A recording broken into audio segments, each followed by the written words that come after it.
and have started having very meaningful conversations on topics that circle around the use of our personal data, but of course also data science models, and the impact that decisions that are taken from these models have on the everyday lives of our communities.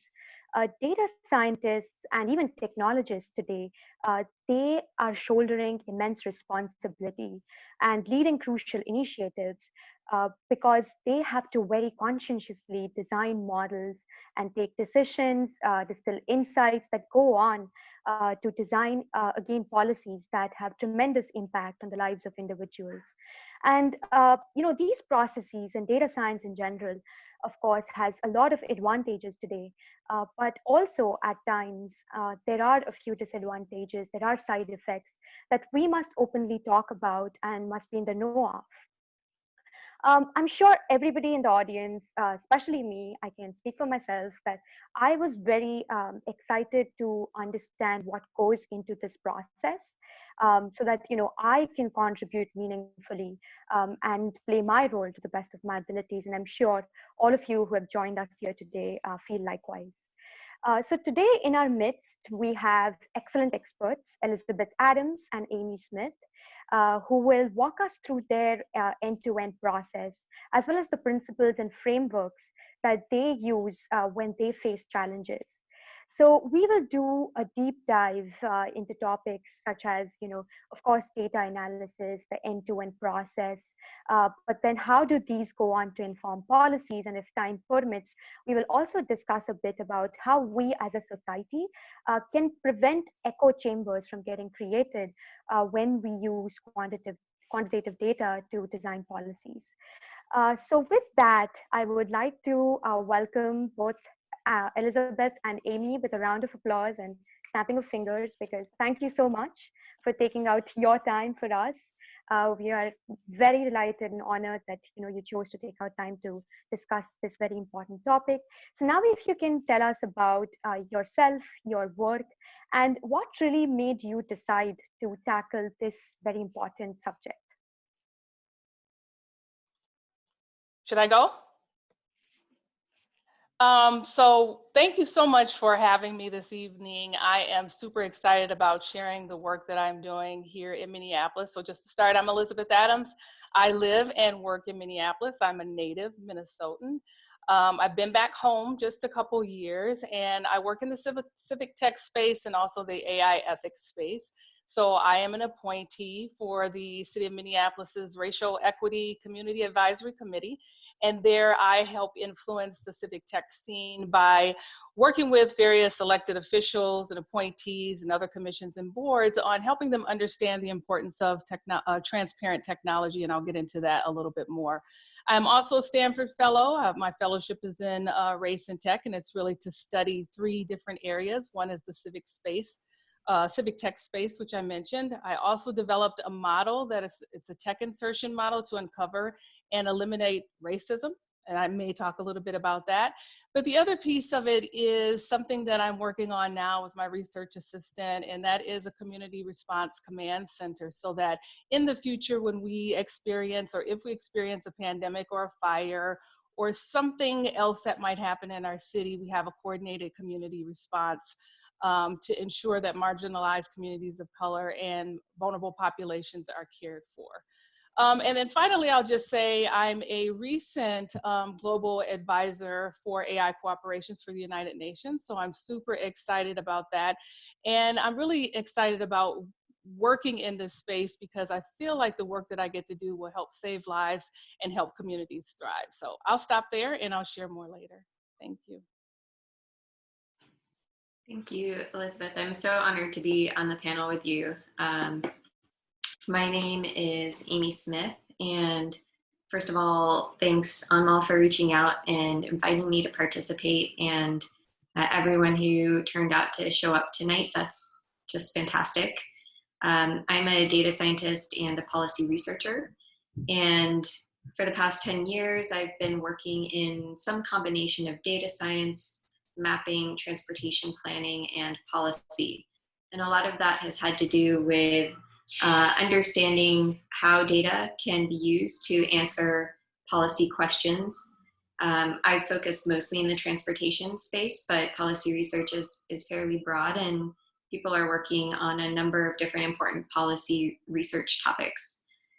So most recently, I was a data scientist on Uber's policy research team, where I worked for 5 years, mostly based in San Francisco during that time, but I did spend 1 year abroad in Singapore, where I was supporting the Asia Pacific headquarters, which covered Southeast Asia, Australia, New Zealand, and North Asia, and India.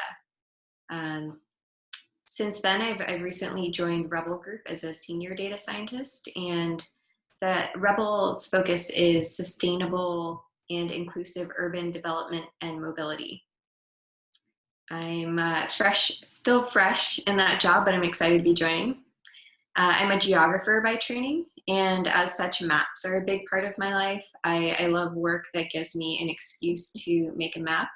And oddly enough, I also make maps as a sort of creative outlet and a way to relax, if that's not too odd, believe it or not.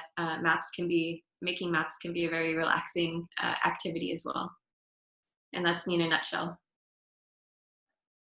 Thank you, Amy and Elizabeth. Thank you for sharing with us about your work. All of that is very inspiring. So to begin with, my first question is to you, Amy. You know, when you work in this space of policy design and data science for policy design, how do you really go about selecting your data sources? Are there things that you have to be very mindful of? And also, if there are times when you are not able to find the right data sources, how do you then select your proxies? Yeah, Mm-hmm. that would be something interesting to learn from. Absolutely. Yeah, it's a great question. I'd say with most projects, there's usually a question that's being asked that drives the data that I start to look for. Over time, as a data scientist, I found that I and the folks that I work with as well start to accumulate a sort of list of their go-to data sources that they've become familiar with over time and start to trust, or at least know the strengths and weaknesses enough that they're appropriate to use. And this will vary depending on the domain and specific research questions being asked. But thinking about it from a transportation perspective, I have a lot of go-to resources in the US that might include the US Census and American Community Survey, Census Transportation Planning Products, the National Household Travel Survey, and EPA's Smart Location Database. I'll also often look at open data portals. A lot of cities and jurisdictions and agencies publish data openly, and you can find it on their websites. And sometimes I'll look at private companies who might be willing to share data. When I worked at Uber, that was actually a great part of my job, was being on the other side of that. So we did a lot of work to work collaboratively with researchers at universities and find ways to share data that would support their research when Uber's data would provide some sort of unique component to the research. Outside of the US, I'll start with resources like the World Bank, Asia Development Bank, ILO, IMF, OpenStreetMap. Those are common go-to resources. And then right now, I would say because of COVID-19, there's a lot of organizations that are compiling and sharing public health and policy data sets. There are also some private companies like Apple, Google, Waze that are sharing aggregated app data. But I think relevant to this discussion is, you know, the need to think about using that kind of data and the caution that needs to go with it, just not knowing who's in that sample and how representative it is of populations. And so that's kind of my usual starting point. Sometimes the data just doesn't exist, and in those cases, we might need to think creatively about proxies or even go out and do some data collection, partner with others who might have the data that you're looking for. And then if really you come to a dead end and there's no data, I think that's you know, another interesting question to explore on its own is, why is that data missing? What are the policy relevant questions that we're not able to answer because it doesn't exist? and can we do something about that? Thanks for walking us through that. Yeah, that really also highlights the kind of questions you need to be asking yourself when collecting data while you're working in this space. So that's great. Thanks for walking us through that. My next question to you, Elizabeth, I know that you are a strong advocate for human-centered ways, methods of designing policies and technology solutions. So what is something that policy designers should keep in mind from the very beginning? The kind of lens that they should put on from the very beginning to ensure inclusive policy design. So first off, that's an amazing question and a great question, and I'm glad that you asked it. And I'm also glad that I'm actually working in this space. And so one of the policy ordinances that I'm working on now through my Civic tech project is a policy. It's called Post Me, and it's based on the Post New York Act, and it's public oversight of surveillance technology. And so when we're working with policy designers in the city of Minneapolis, I'm fortunate that the city of Minneapolis has prioritized racial equity in all of its policies. And so that's the lens that we start with. And so from that perspective, when we are designing our policies and looking at how these policies will impact communities, we start there. But then again, we want to know who's designing the policies, what decisions have to be made around the policies, what happens when those policies get put into a bill, and then what happens after, which I think is the most important part. When I have talked to data scientists or data engineers or architects and even policy makers, one of the things that has typically been missing is the second and third order consequences. So the impacts to vulnerable communities. We've talked about in the intro about AI, so I'm sure most people know that there's algorithmic bias in certain things. Specifically, what we're trying to do is to prevent that in a number of policies that have to do with surveillance technology. Our bill will include ordinances around ethical tech design on facial recognition and gait technology or gait recognition and drone surveillance and video surveillance, as well as heartbeat lasers. So it's all encompassing, but again, for me, it's really about understanding the communities where these policies will be, they'll be enacted, but also what does that mean? And so we start there, basically. Hopefully that's helpful. Yeah, very. Yeah, thanks again for also fleshing that out, because yeah, bring up on algorithmic bias is a very relevant point, especially in these times. So yeah, thanks for again highlighting that. So again, going back to you, Amy, could you, using an example, walk us through how, say, insights that you distilled from data analysis went on to design a policy? Be great for us to understand the end-to-end process.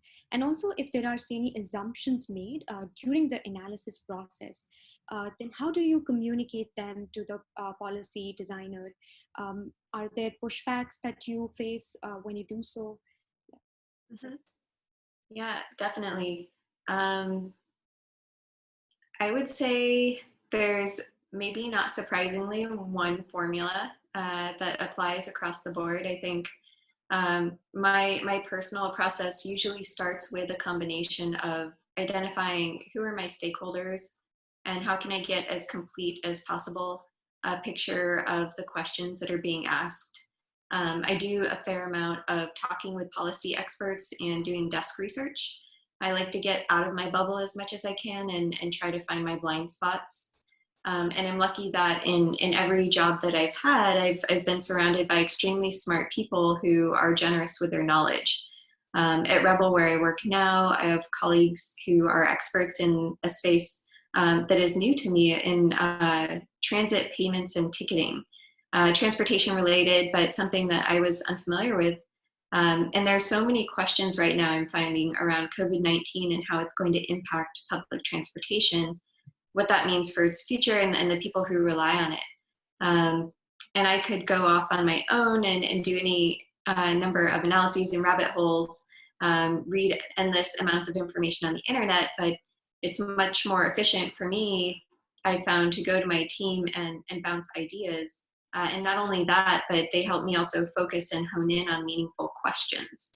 And so how COVID-19 is impacting public transportation is a pretty big and general topic.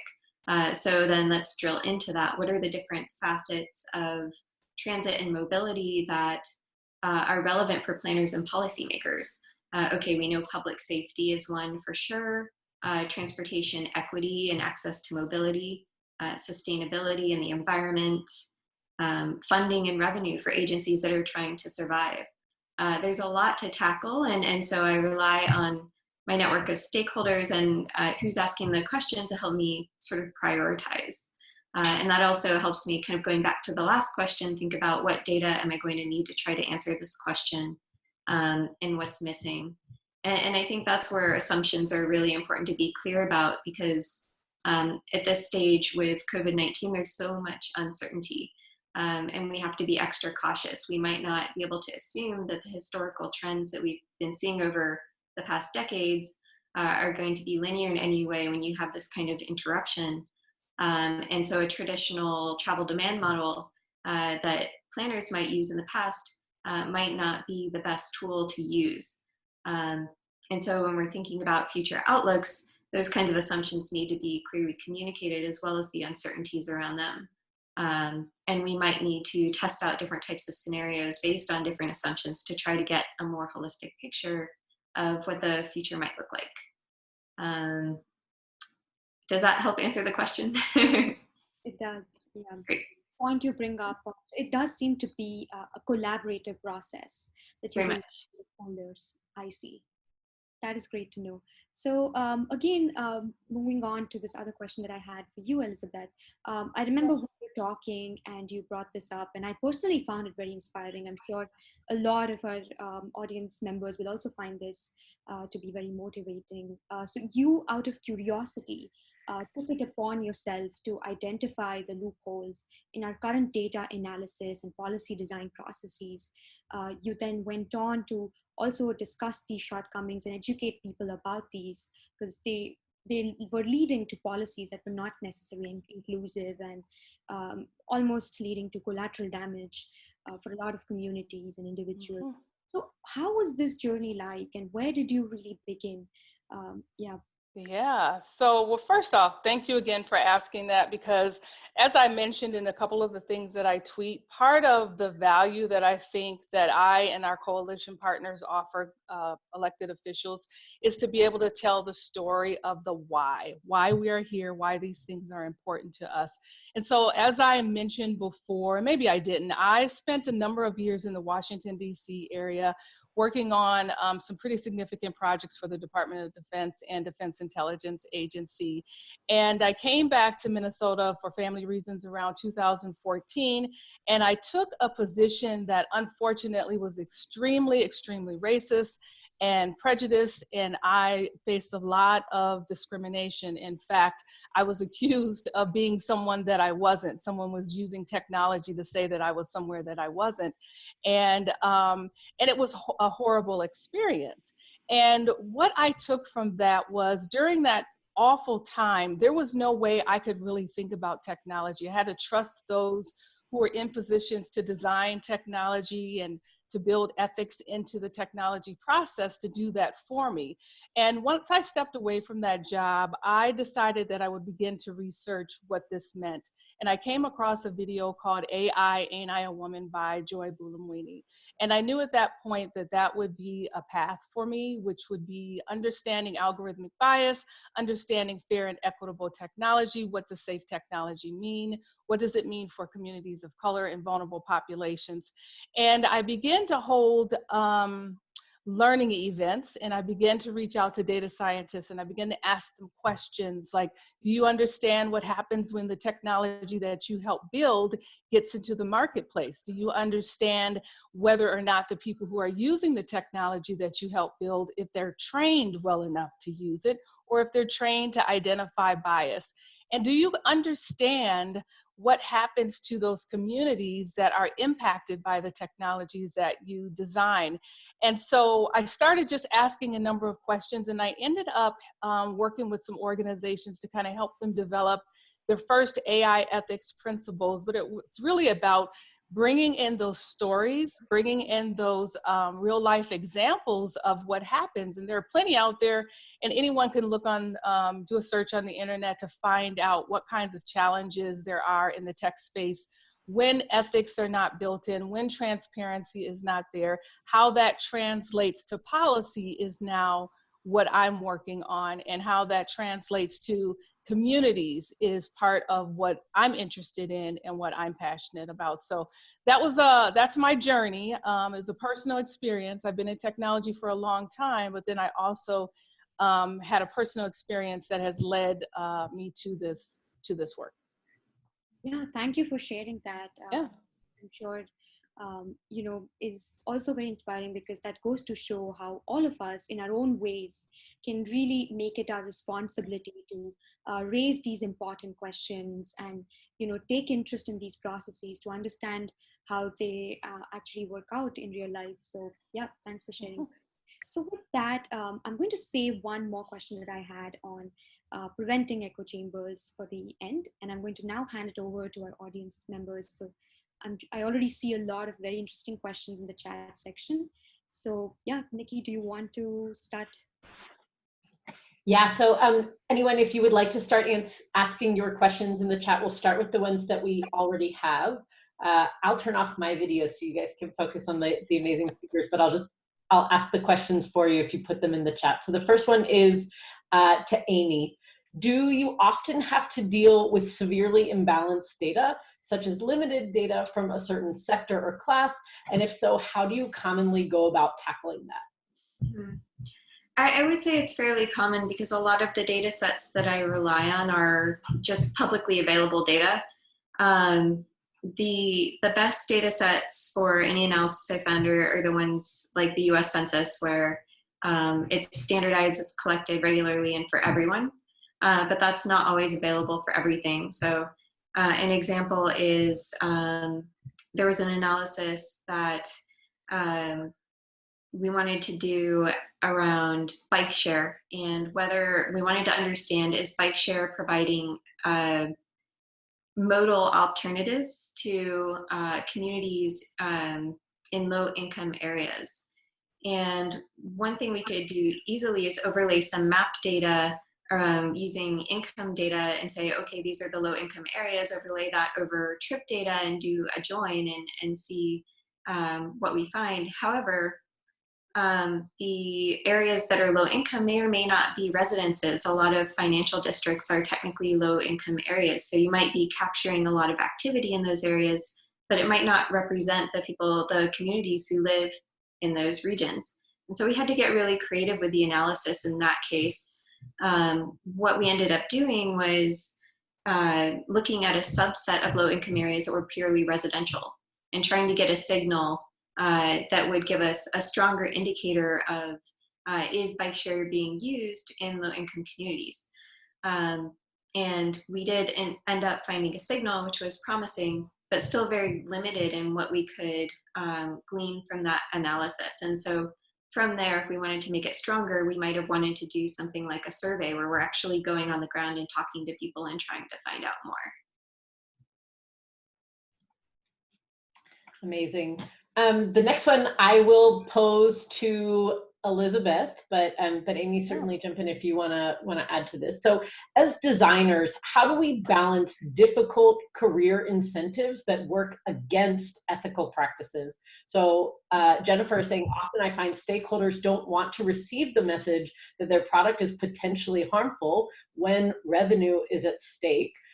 She's saying she worked in facial recognition tech for a moment, but found it was fraught with ideological differences that often manifested in the project and product. So how is it that that when your career incentives are maybe not aligned with your ethical beliefs? And I would just even add to that, what do you do if it is a minor misalignment and not a major misalignment? Because I bet that there's a big difference between you know, I totally fundamentally disagree with this, in which case perhaps you would say to leave, but what if it's not quite aligned with you? Where would you advise us there? Well, I had that personal experience myself where I saw something that needed a little bit more investigation. And what I started doing was, and I wouldn't advise this. So just to kind of round this out, I started asking way too many questions. And then I realized that I might have been offending folks. So if there's an opportunity to hold learning events, which was a different strategy that I took on. So I started kind of explaining to people what would happen, and specifically around facial recognition, around predictive analytics and bail systems, around video surveillance, and also around smart toys for child rights. And I started explaining to people what was happening, and there was a lot more interest there. I would say start there. I don't know what your organization is like, but definitely have some background, some information that you can share. Even if it's 2 or 3 people, start somewhere. You never know. And I will tell you this, my first event that I held, it had 75 people there, and I had no idea there'd be so much interest. And from that, I began to crystallize my message, and I got more confidence to talk to other stakeholders, executives, community partners, and here I am now, you know, a Stanford fellow. But it all started with having the courage to kind of just start asking the right questions and bringing folks together to have those tough conversations. I'm going to just follow that on with Andrea's question, which is back to you, Elizabeth.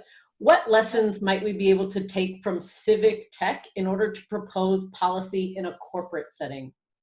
Ooh, that's a really, really good question. So one of the things that I love about civic tech is that it's the community and the government working together to solve a problem. And those are skills that I'm getting and information that I'm able to share back in corporate settings as well.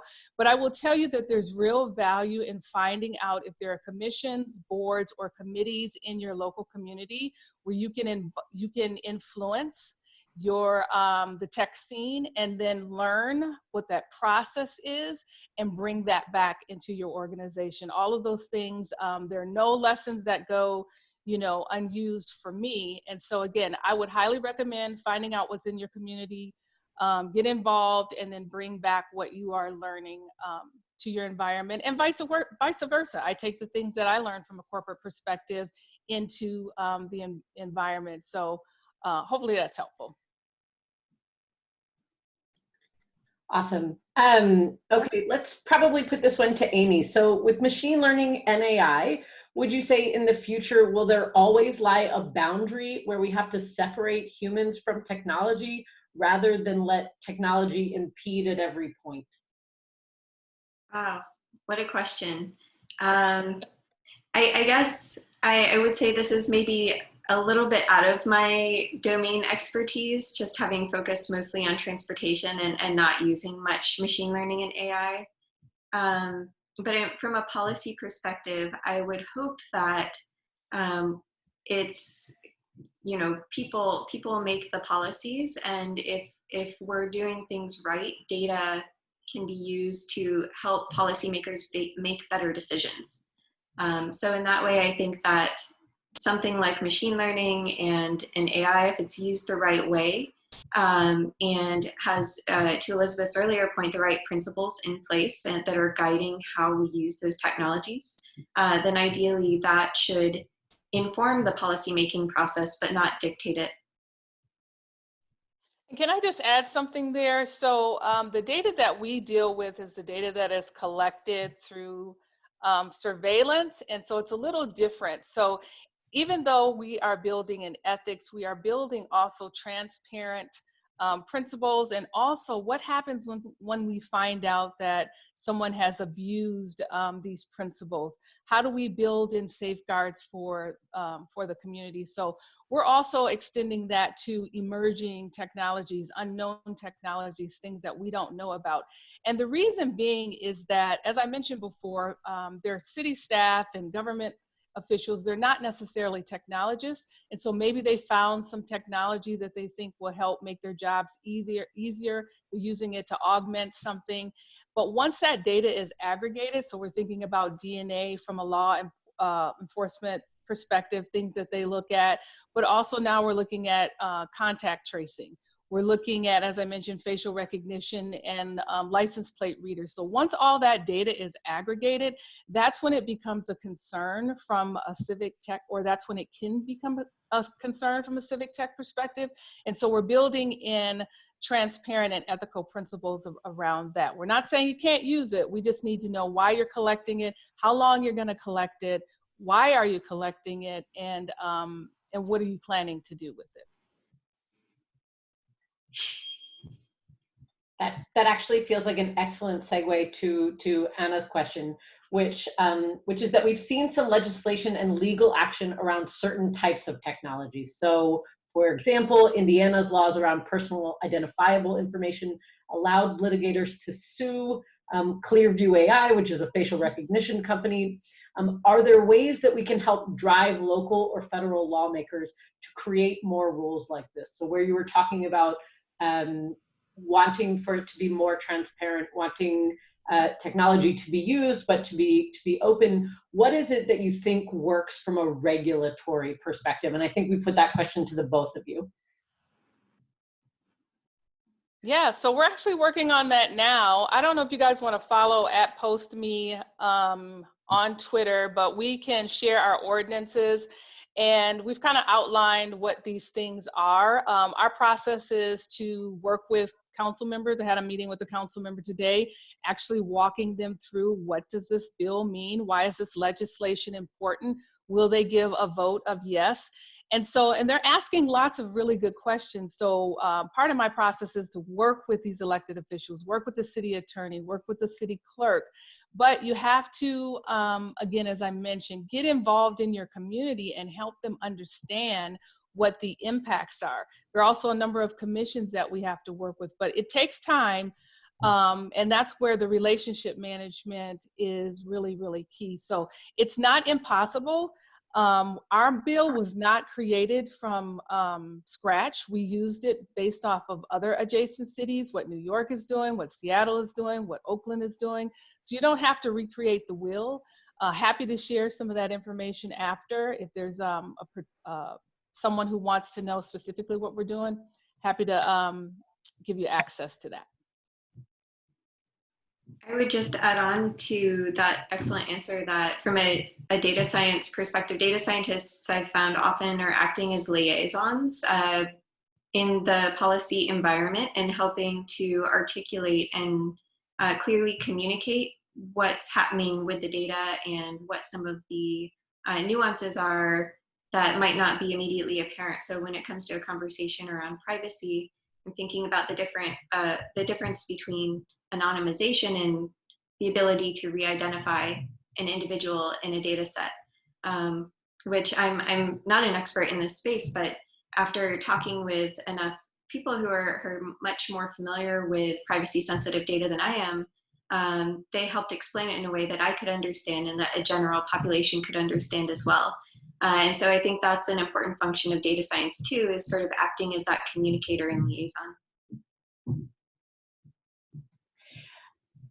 I think just to follow on to that, back to you, Amy, when you're looking for data, there must be cases where you need a granularity of data in order for it to be useful to inform that policy, but there's a big trade-off for privacy. Have you found that the California Consumer Protection Act or the GDP, I guess you weren't working in Europe, but any of those kind of privacy regulations have hindered your work at all? Or do you think that it will be just as easy to use data for policy creation at the ways that companies must work with it based on the laws? I think it's a combination. So I think in my own work, I don't feel too hindered by not having very detailed granular movement data, for instance, in transportation research. However, I think that, you know, when I was working at Uber and helping facilitate research and data sharing, we were thinking a lot about how do we find the right level of aggregation to answer a question that makes the data useful but also protects privacy. And I think those conversations are going on between a lot of public agencies and private companies. And there's been a lot of progress made even in the last, I would say, 5 years or so. But obviously, it's still very much an ongoing conversation.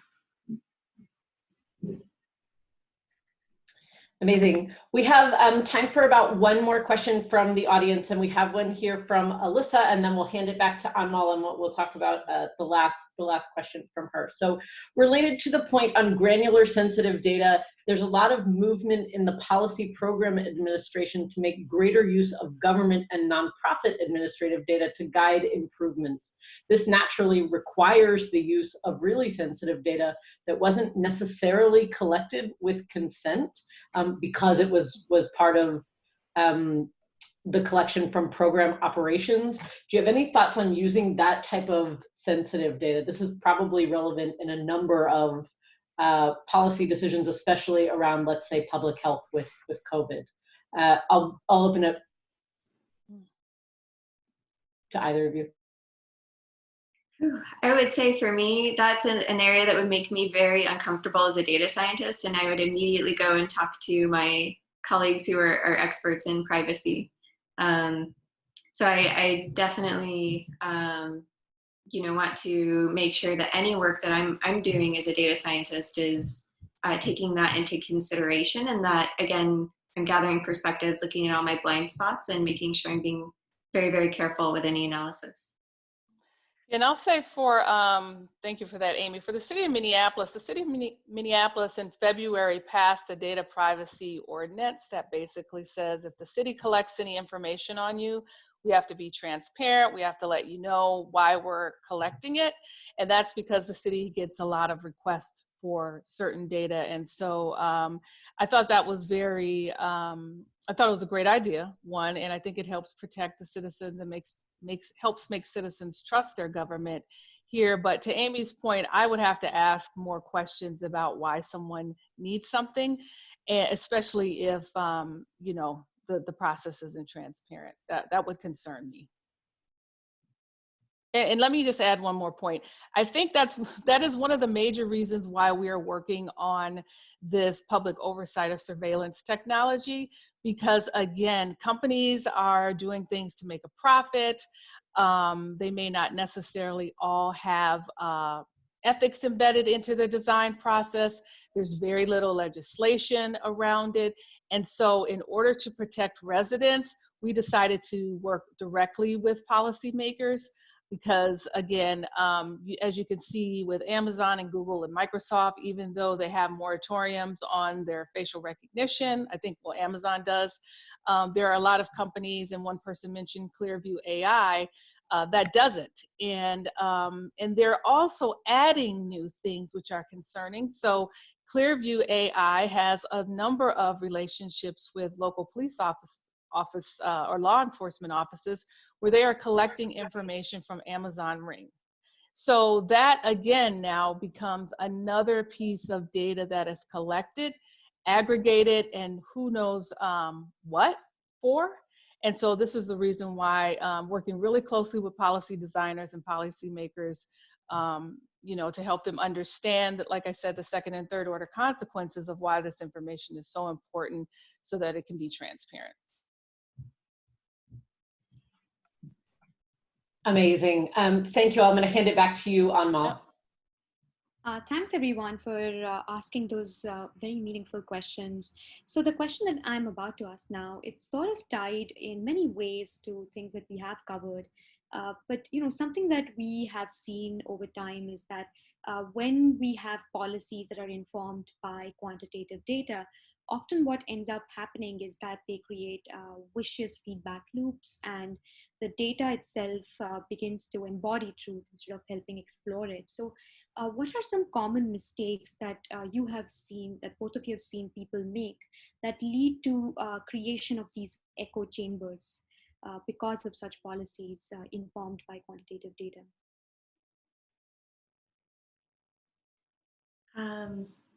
Elizabeth, do you want to start, or? I can dive in.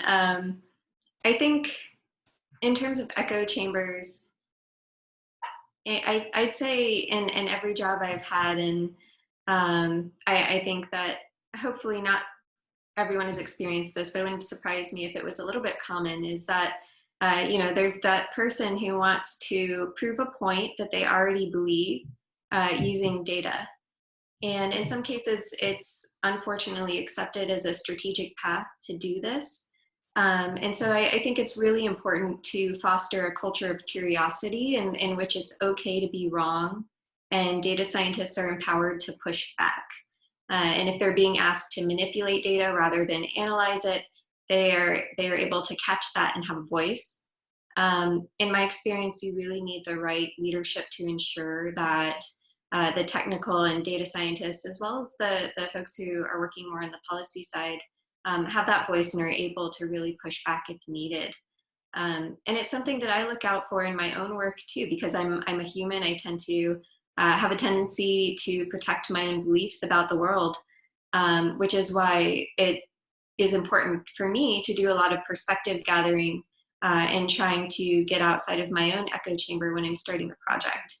And so I think that building it in is one way, and also being collaborative with others. So I think about even the people who are on this panel, we have our policy expert, Elizabeth, who has this amazing high level view and is thinking about things very structurally and strategically.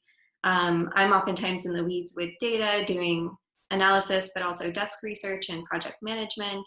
Anmal might be out doing UX research and talking to humans on the ground. And so when you have all these perspectives together, I think that really helps too. I would agree.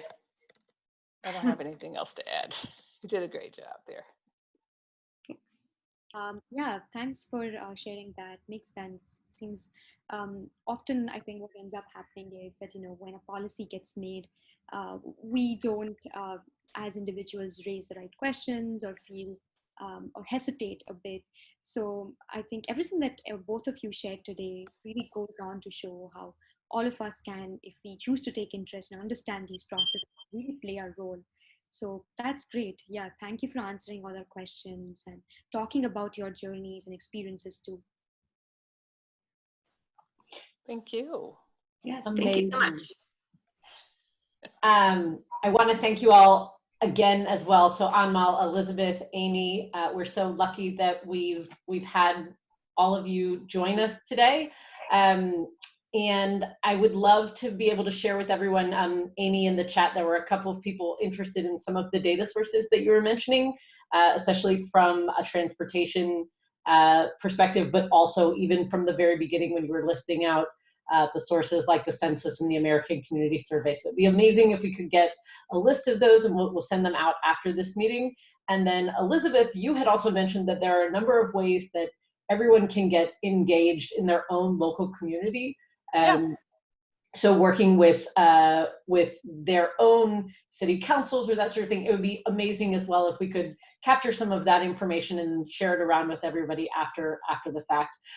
For anyone still on the line, if you are interested in this topic, or if you have another topic that is related to data and UX, we would really love to have you speak.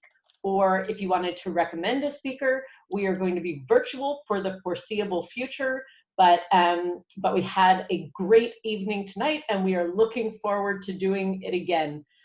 Thank you to everyone who came, and have a wonderful Tuesday. Thanks, everyone. Thank you. I really appreciate this. Thank you. Thank you. Bye, everybody. Bye. Bye, everyone.